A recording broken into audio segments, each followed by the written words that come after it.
சூடித்தந்த சுடற்கொடியே சோகத்தை நிறுத்திவிடு. நாளை வரும் மாலை என்று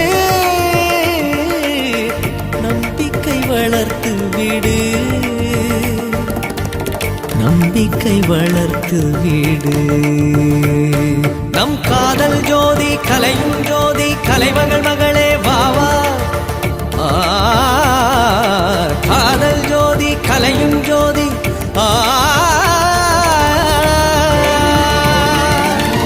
ஜோதி எப்படி ஜோதியை எரிக்கும் ஜோதி எப்படி